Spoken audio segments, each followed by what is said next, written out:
Hello. Welcome to D23. We're having the best time. Jason and I have been over there all day hanging out, hearing all the awesome things you all have to say. So thank you. Thank you for being here. This is Jason Grant, Executive Creative Director at Walt Disney Imagineering. And this is Chelsea Whitehart, Senior Show Producer at Walt Disney Imagineering. And we are going to talk to you about our favorite project, Piston Peak. This is our creative guidelines. When we start every project, we like to establish kind of a framework of what we'll base our decisions on and all of the things that we're doing. And this is what we started off with this attraction.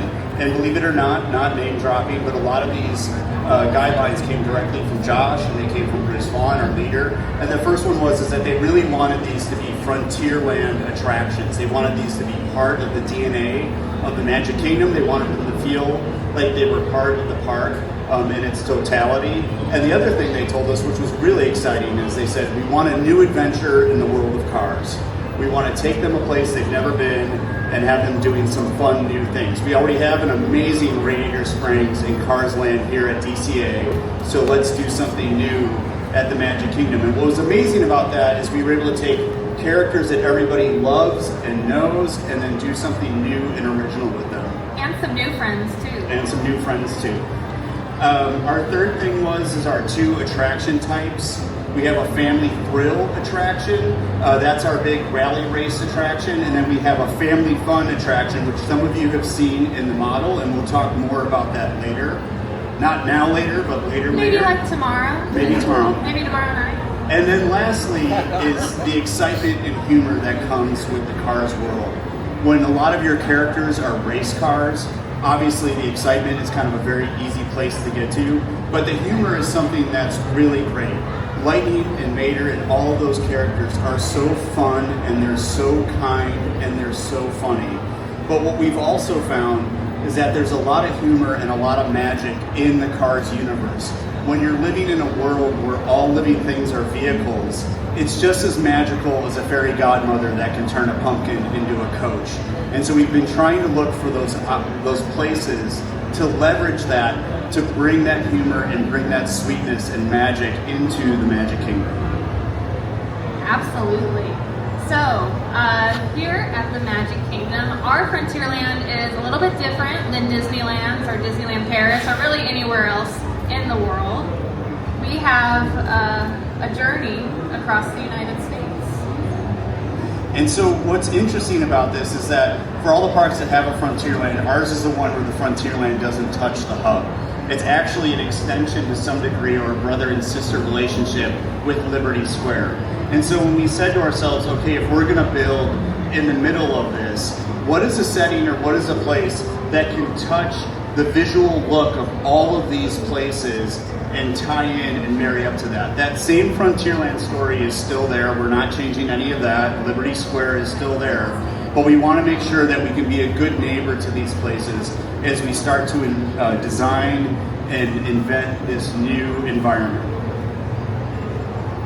So when we were looking at where do we want to be, we were really inspired by the center of the country, our national parks, and we found a really great setting in the Piston Peak National Park from the Planes Fire and Rescue movie. That's right, and a lot of this is really interesting for us because if you think about Walt Disney World and the Magic Kingdom resorts often are reflected in the lands of the park, and if you think about Wilderness Lodge and Fort Wilderness even, this is a place that you can imagine those things having a relationship with. And so we took this idea and kind of grew it into a new version of what we would need for the Magic Kingdom in Florida, looking at the Rocky Mountains, even going back and looking at things like Mine Train Through Nature's Wonderland, which is kind of this greatest hits of the national parks, and how we could take those environments and, like we said, neighbor them up to our existing areas so everything would fit seamlessly and visually. And fun thing, I know you've probably seen this over in the booth if you've walked around already, but the official name of this guy is a goat cart. Yes. And we are obsessed with him. There are a lot more carpenters to come. Yes. So, hitting the road, we are on our way. This thing is in construction. We are going. that model. We're now with the task. We're gonna go build it, and I'm so excited. It's the most fun part of the project. When we got started, we of course sent some of our Imagineers to do some research trips. We did quite a few, but one of our favorites was going to the Rocky Mountain National Park. Yeah, and this was a great one. If you see, a lot of the folks in this photo are production designers, landscape architects, rock work people. Evan was there. There he is. And there he is right here too. Evan's a great. Can you show that pose again? No. Okay. But they went and did a lot of research and did a lot of kind of environmental. What does a rock work look like? We like the Rockies because there's a great range of rock work. You can go from the red rocks that look like our Big Thunder Mountain to more of the steely gray granites that you would need as you kind of marry up to Liberty Square and provide a backdrop for that area. And you might be familiar with some of our rock work around our parks. We have a stacked rock work team. We got the best of the best working on this. This is like the dream team. We're so lucky. And I think what's really interesting in our situation is that our rock work team actually carved the model. So by the time they actually get out into the field, they will have carved Piston Peak probably 5 or 6 times, and probably that's the only thing they can see. So that'll be really good. They're truly the best. All right, so of course we have our actual places that we reference, but honestly, there's so much already existing in our parks that we were able to reference. There's so much fun, cute, adorable things that are living and breathing inspiration into all of the stuff we're doing. And so for us, one of the things is in the Magic Kingdom is you want that sweetness, you want that gentle and charming quality. And so we really kind of said, okay, well, let's do a deep dive into our Disney animated wilderness, Ranger Woodlore, which is a lot of you know, we've now created an original character of him. For our Cars stuff, we looked at a lot of our animated shorts, old concept art like Mary Blair art from Johnny Appleseed, Johnny Carpone. And then we also looked at a lot of our existing wilderness experiences that we've built, like the fantastic Camp Woodchuck in Tokyo Disneyland, or Grizzly Peak right here in your backyard at California Adventure, and even places like our own Fort Wilderness and Wilderness Lodge.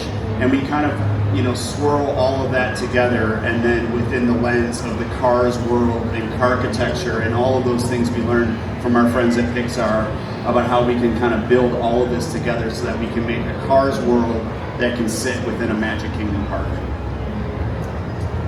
So it's been a couple years now, but when we were starting to develop this area, what was it? Kind of the way we approached things was, if you removed all of the cars, does it still feel like it's in Frontierland? So we did a lot of sketching, development, leaning into the architecture, the national park feel of these buildings, really to ground this area.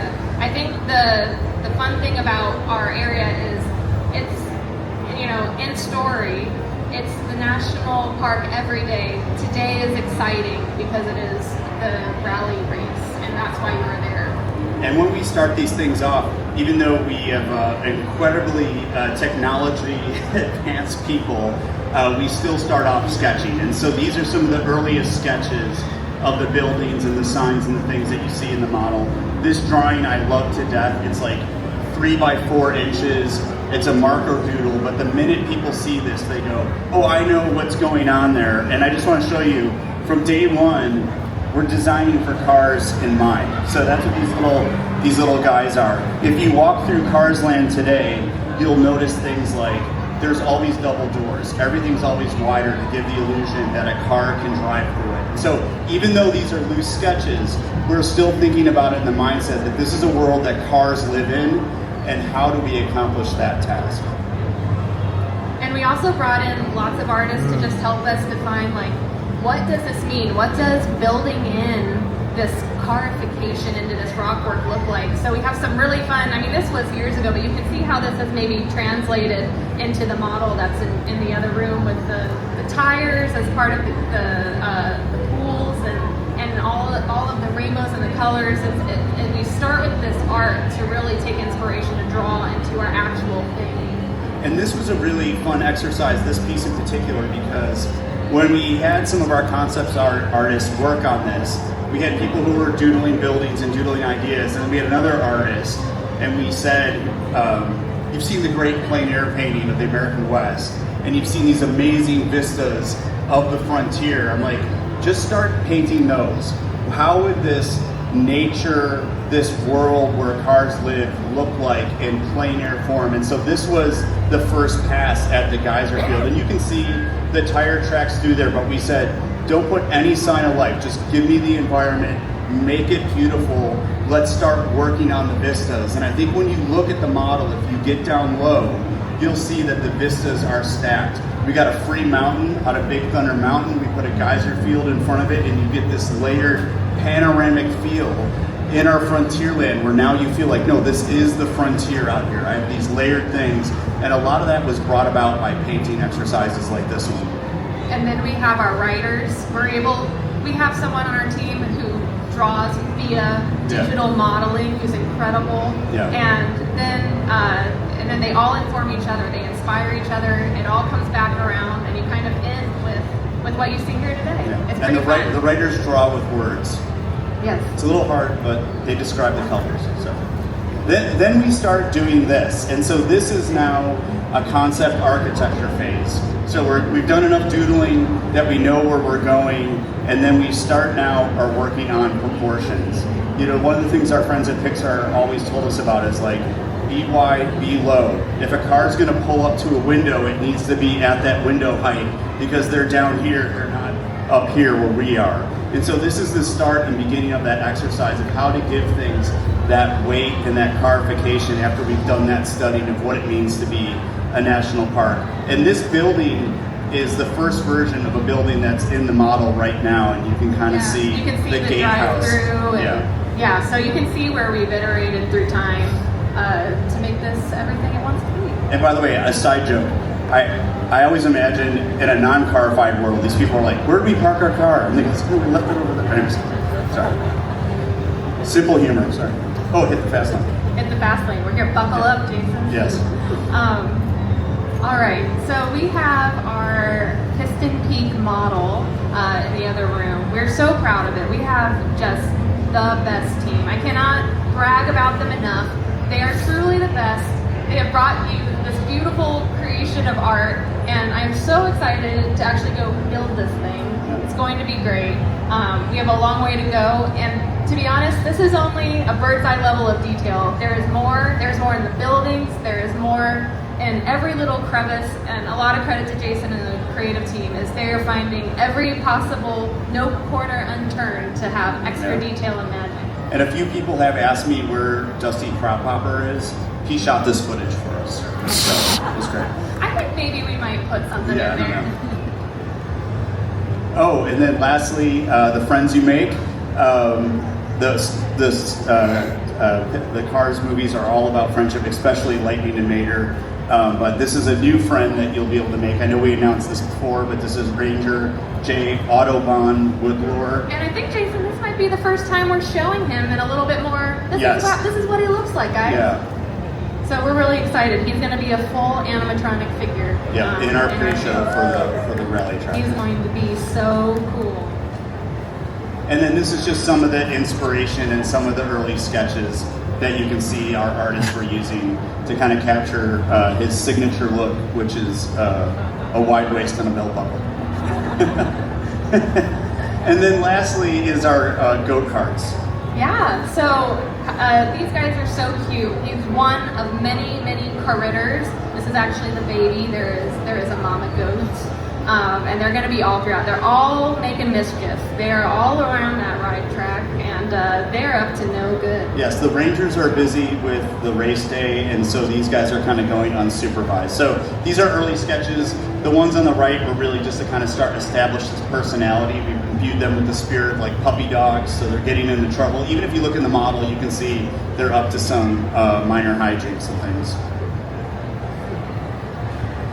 So this is Piston Peak. We're so excited to bring this to you guys. We are well under construction. If you ever wait in the Big Thunder Mountain queue, we are right there. You'll probably see us. We'll wave back. Yeah, please wave. That would be nice.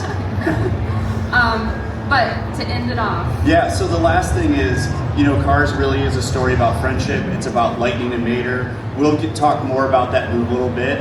But we wanted to show you some of the friends we've been making along the way on this project. They've been a joy to meet all of them. And I'll just tell you one of them right now. I'd like you to meet Hope. Hope's Italian, and evidently Evan can speak dog Italian with how he scratches her.